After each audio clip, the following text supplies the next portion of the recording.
Bismillahirrahmanirrahim. Assalamualaikum warahmatullahi wabarakatuh.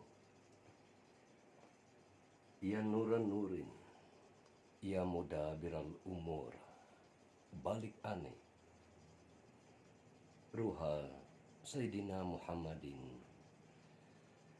wa arwaha ala Muhammadin tahiyatan wassalaman. La haula wa la quwata illa billahil aliyil azim.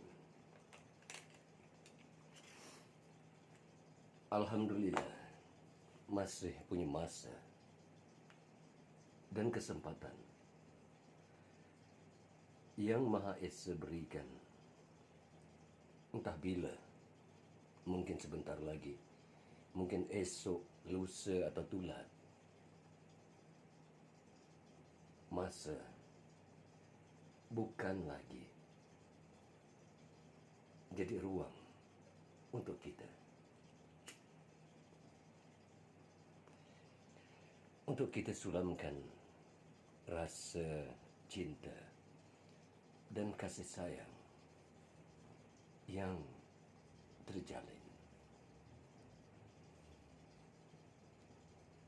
Subuh ni, sementara tunggu subuh, aku ambil kesempatan untuk bercakap dari hal bangsa Melayu. Pelik kan, bangsa Melayu berpuluh tahun merdeka, tapi bangsa tak terbuka minda, masih duduk di dalam kepompong, di dalam tempurung.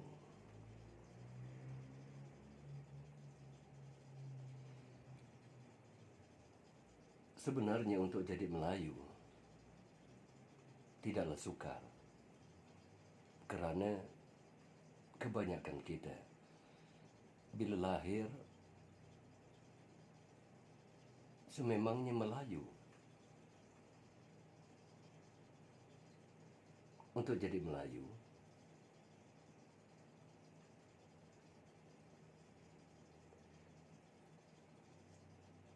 kena punya jiwa dan hati Melayu.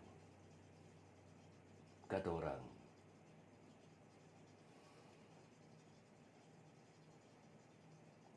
untuk jadi Melayu yang sebenar-benar Melayu,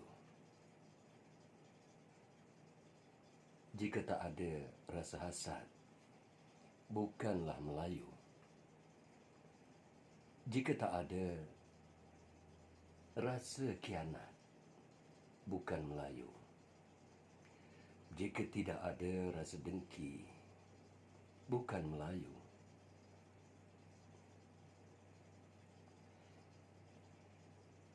Jika tidak ada permainan sihir, itu bukan Melayu. Dan kalau jadi pemimpin, Melayu mesti tamat. Barulah Melayu. Kalau jadi orang yang berkuasa, mestilah rakus. Kalau tak, bukan Melayu.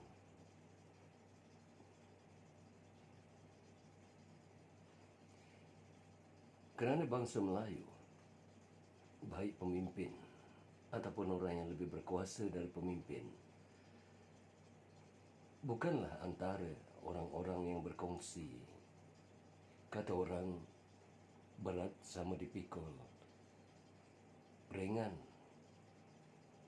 sama dijinjing. Kata orang, kalau banyak sama dijama, sedikit sama dicicah.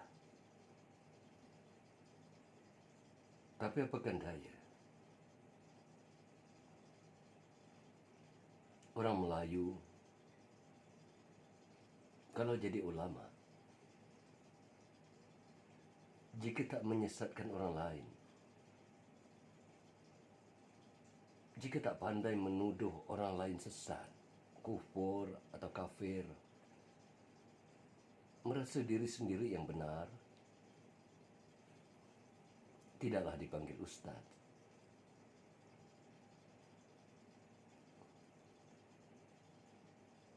Dia belajarnya agama sehingga jadi Wahabi. Dan bila balik ke tanah air, ke Nusantara, semuanya bid'ah, semuanya kufur, semuanya syirik, semuanya zindik. Tapi pada pemimpin-pemimpin yang bengkok, yang makan harta anak yatim, yang khianat, yang zalim, tak pula ditegurnya. Ialah seorang ustaz,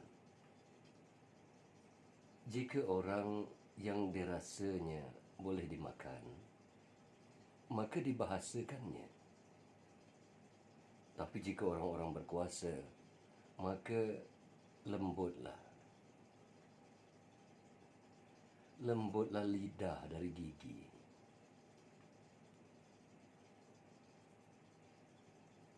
Merdeka sekian lama, tapi jiwa-jiwa bangsa, jiwa-jiwa anak-anak generasi tak pernah merdeka.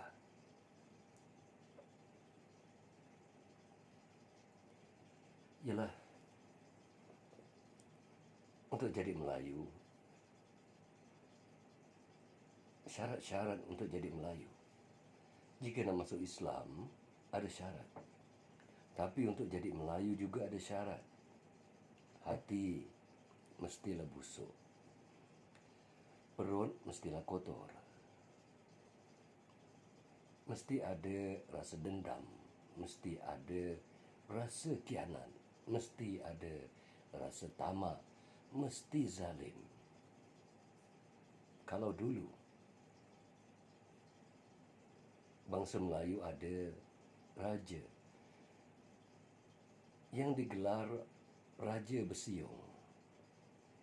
Tengoklah tu, bangsa Melayu banyak-banyak raja yang bersiung juga dipilihnya.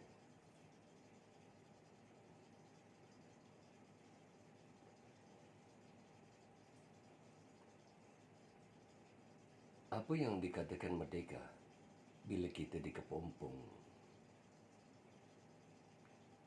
Orang Melayu masih dikepompong kemiskinan. Masih sukar hidupnya. Masih melarat. Petani kecil, peladang kecil, orang-orang fakir, orang naif, orang miskin. Tak pernah selesai. Kerana apa? Kerana memang tidak ada hati dan niat untuk menyelesaikan masalah kemiskinan, kesempitan dan kesukaran hidup masyarakat kebanyakan. Agar masyarakat terus jadi peminta-minta. Itu yang dimahukan. Jika ada yang meminta, maka mereka rasa berkuasa. Dan rakyat cuma diperlukan di waktu-waktu untuk memilih mereka dan melantik mereka menjadi pemimpin. Dan kebanyakan rakyat diperbodohkan. Apalah guna kita memilih pemimpin yang zalim? Tak perlu sebenarnya. Kita memilih mereka-mereka yang rakus, yang tamak, yang mana sebenarnya bangsa Melayu dari kalangan pemimpin, sebenarnya jika dikatakan kasta,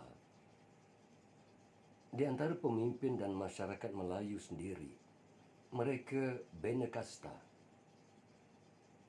Jurang kemiskinan di antara rakyat, jurang kehidupan antara rakyat dan pemimpin sangat jauh. Kerana kemiskinan itu seolah-olah sengaja dikekalkan. Cubalah kita fikirkan, cuba bayangkan dengan bantuan yang diberikan kepada fakir dan miskin. Bukankah bantuan itu sebenarnya hanya mengekalkan kemiskinan itu? Tujuan bantuan diberi pada fakir miskin walaupun setiap bulan adalah untuk mengekalkan kemiskinan itu selama-lamanya, sedikit pun tidak memberi mereka kekuatan untuk merubah hidup. Tidak.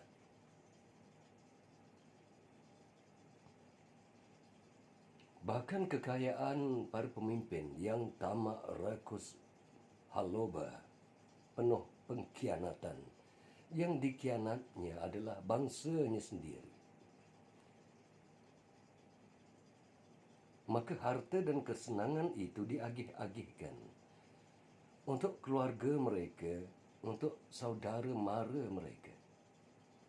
Bukan untuk rakyat kebanyakan. Bukan. Rakyat tidak bermakna. Tidak bermakna.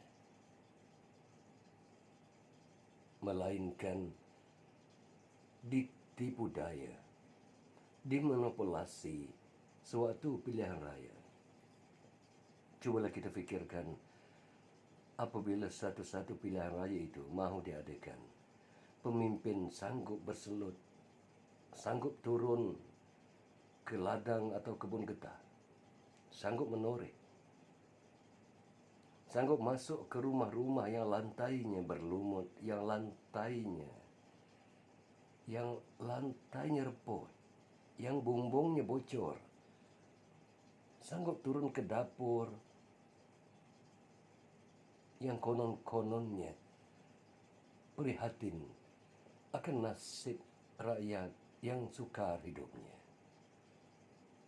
Dan akan keluarlah pemimpin-pemimpin dan ulama-ulama, ustaz-ustaz yang berpura-pura simpati, yang berpura-pura bersifat ihsan, bersifat insan.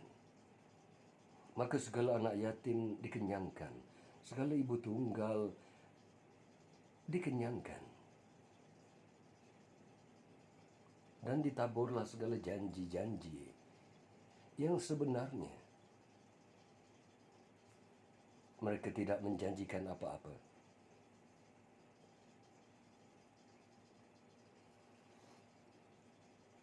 Jadi kesimpulannya, untuk jadi bangsa Melayu tidaklah sukar. Untuk jadi Melayu sebagai ustaz itu mudah. Asalkan pandai memilih hadis, pandai memilih ayat-ayat Quran untuk menyokong pemimpin yang bengkok, maka ustazlah itu. Dan untuk jadi pemimpin, mereka yang berkuasa tidaklah sukar, asalkan pandai berbohong, pandai menipu, pandai makan duit anak yatim, duit fakir miskin, duit orang-orang naif, pandai menjual tanah-tanah reserve Melayu, pandai menjual hutan-hutan simpan, harta-harta yang sudah diwakafkan oleh umat Islam untuk kepentingan orang-orang Islam. Seorang pemimpin mesti pandai menjualkan harta-harta wakaf itu kepada warga asing dengan alasan untuk dibangunkan.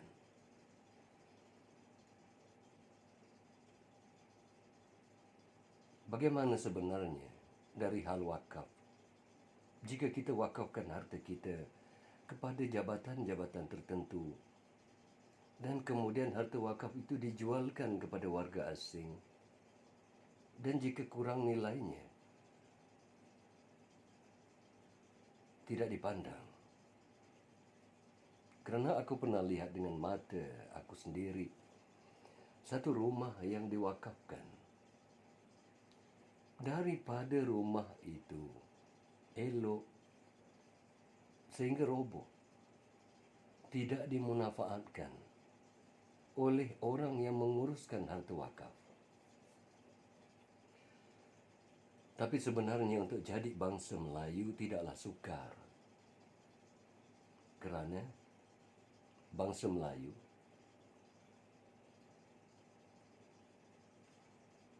untuk menguruskan jenazah,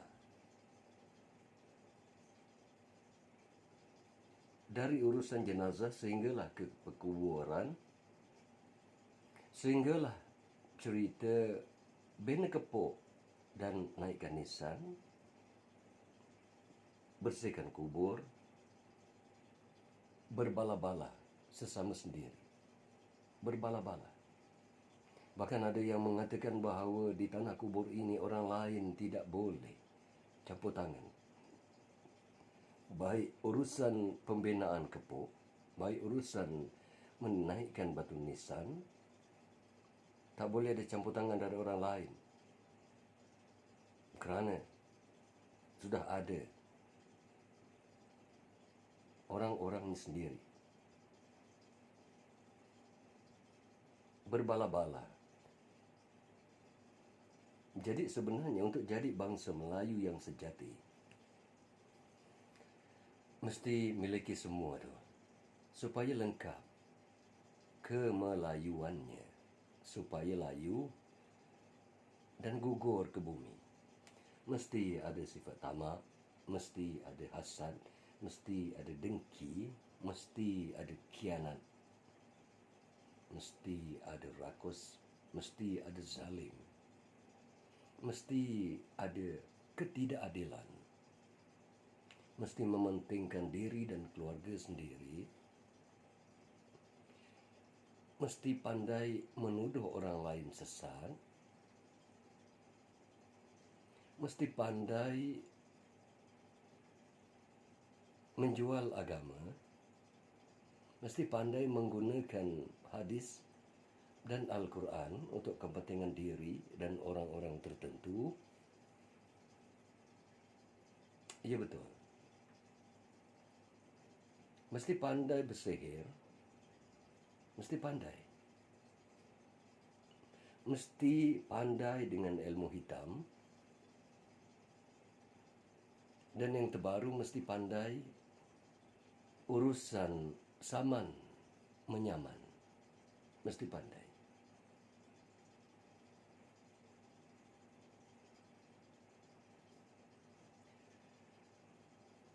Itulah kerana pentingnya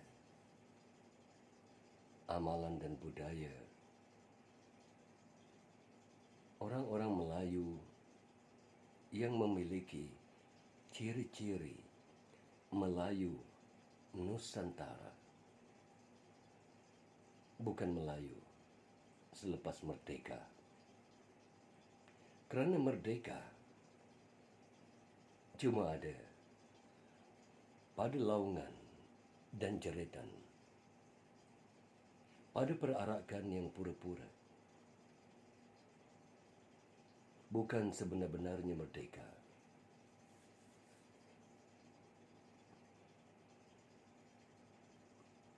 Melayu kekal menjadi hamba sejak zaman penjajah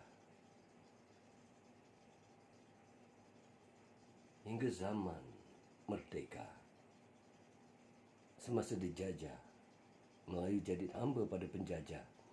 Selepas dijajah, Melayu menjadi hamba pada bangsanya sendiri.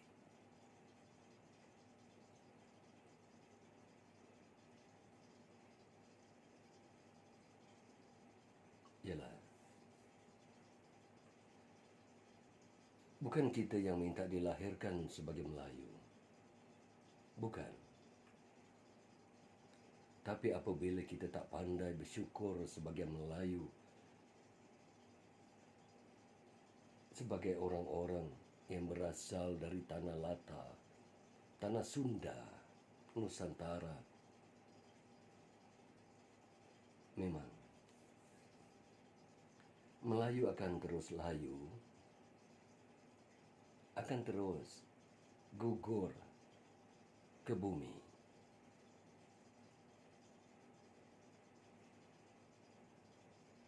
Tak ada apa yang sebenarnya yang nak aku banggakan sebagai Melayu.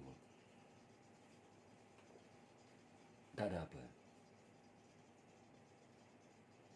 Bagi aku,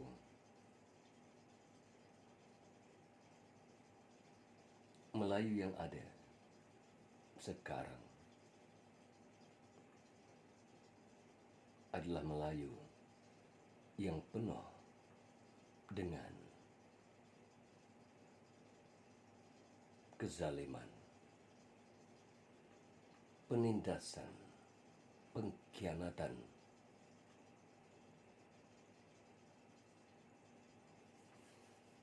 Hanya satu yang buat aku bahagia sebagai Melayu. Hanya satu. Yakni aku kenali cinta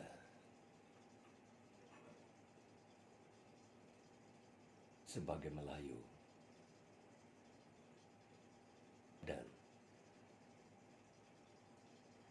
aku temui dirimu di dalam kemelayuanku yang Nusantara.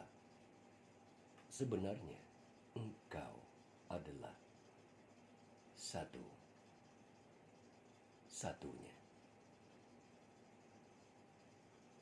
Engkau adalah Melayu yang terakhir dan terawal. Dirimu adalah kisah silam hari ini dan akan datang bagiku.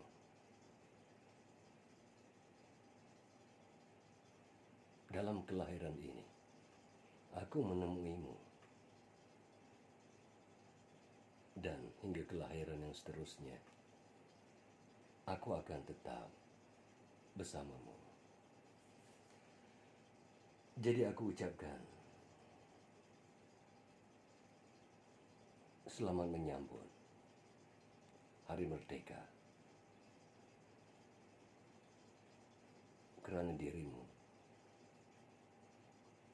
adalah yang sebenar-benar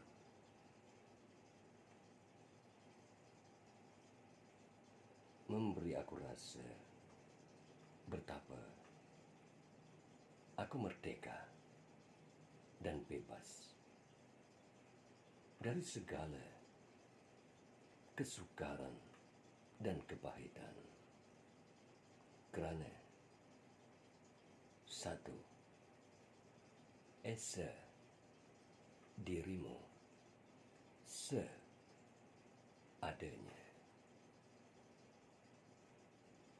Dirimu untukku. Amin. Ya Rabbal Alamin.